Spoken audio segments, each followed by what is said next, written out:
My Lords, I begin by thanking the Noble Lord Harries for securing this debate and welcome the Noble Lord Leon to this place and very much enjoyed the Noble Lord's speech. And it's a great pleasure to follow the Noble Ladies, Baroness Hayman and Baroness Sheehan.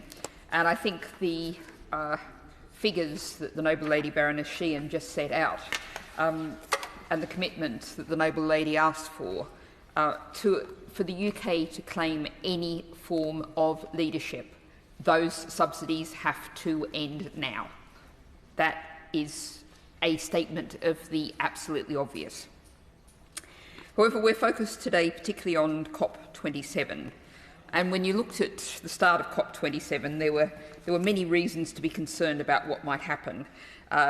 Perhaps one of the more minor ones, but rather telling, is the fact that, specially for the occasion, the Tonino Lamborghini Convention Centre had been renamed the International Convention Centre for the length of the COP27, which perhaps left a loud, throaty echo in the background. There were 35,000 delegates at COP27. Of those, there were more than 600 oil and fossil fuel industry lobbyists, more than had ever been at a COP previously. And that was more lobbyists for the oil and gas industries than from the 10 countries most affected by the climate emergency. Now, I draw on the interesting work of Alex Dietzel, Senior Lecturer in Climate Justice at the University of Bristol. They analysed last year's COP. Men spoke 76% of the time, Indigenous communities faced language barriers and racism, and those who could not obtain visas to get into the UK, significant numbers were excluded.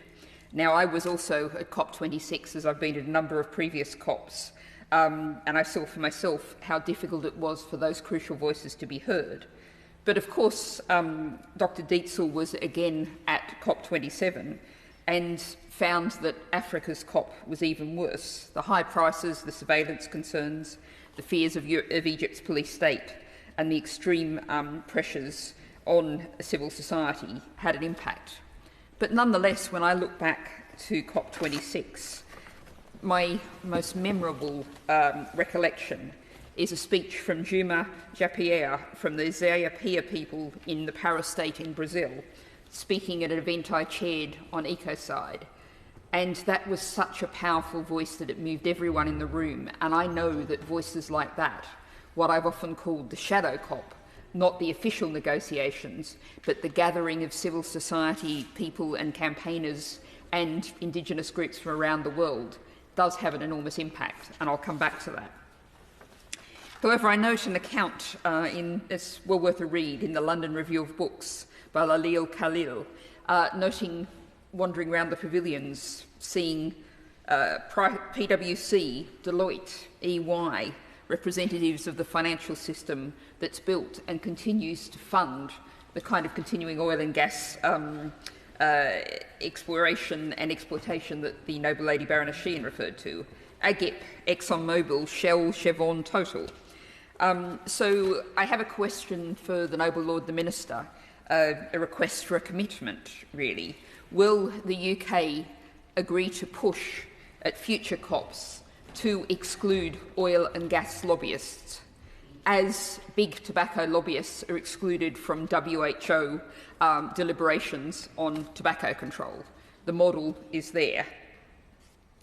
Now, I think that's particularly interesting because the next COP is going to be, of course, in the UAE, and your Lordship's House has just been debating the World COP in Qatar with some very similar parallels, and we've been hearing how the UK has been lobbying for respect for human rights, for respect for open voice for civil society. Will the Noble Lord the Minister commit to push for the UK to push for UAE to have as open a COP27 as it should be? Now, I've been a bit depressing up to now, so I'm going to get more cheerful, because despite all of those barriers and all of those difficulties, there was powerful evidence at COP27 that campaigning works. Not that it's always very quick, For 31 years, there's been calls, pushes, work on getting loss and damage payments. What is, in effect, as the Noble Lady Baroness Sheehan said, the polluter pays principle being put into action. And finally, it got delivered, or at least it got started.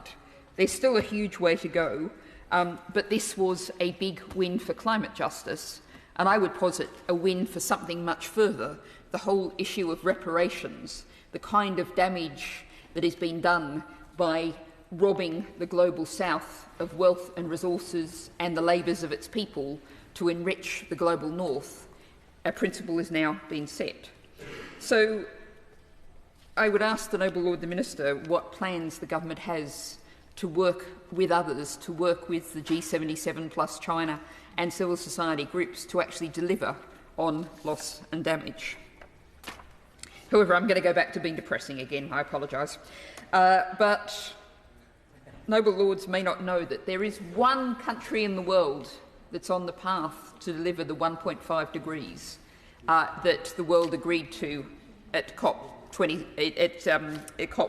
in Paris. That's Gambia. Well done, Gambia. It doesn't, of course, cover the UK. And the practical reality is that talking about net zero by 2050 and all of the government plans are just kicking climate action down the road. And we cannot afford to do that. What we should be doing, what we have to do as the UK, is commit to net zero by 2030. That is the figure that is in line with 1.5 degrees. That should be our contribution, and that needs to be put out loudly and clearly. I'm not expecting the Minister to commit to that today, but you never know. I'll put it on the table, at least. Now, I think it is worth looking at the words of Mary Robinson, Chair of the Elders Group of Former World Leaders. This is a very respected, clear voice. The world remains on the brink of climate catastrophe. Progress made in cutting emissions has been too slow. We are on the cusp of a clean energy world, but only if the G20 leaders live up to their responsibilities, keep their word and strengthen their will. The onus is on them.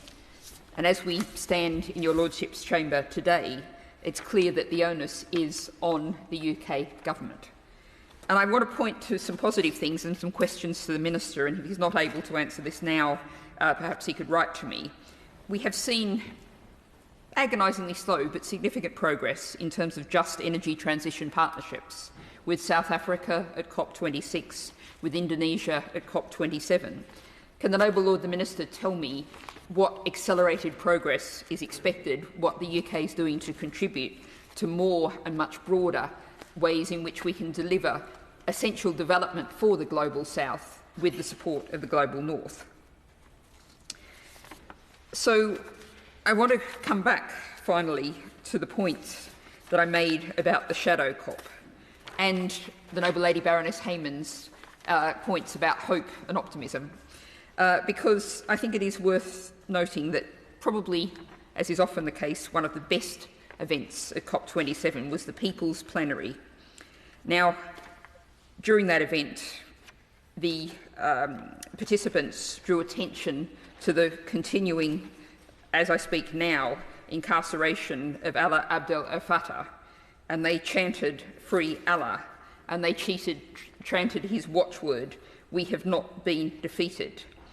So I think the message from COP27, as the message comes from all COPs, is that we have a huge societal determination to stop trashing this planet as we are doing now, while also delivering a society that works for all of the people on this planet.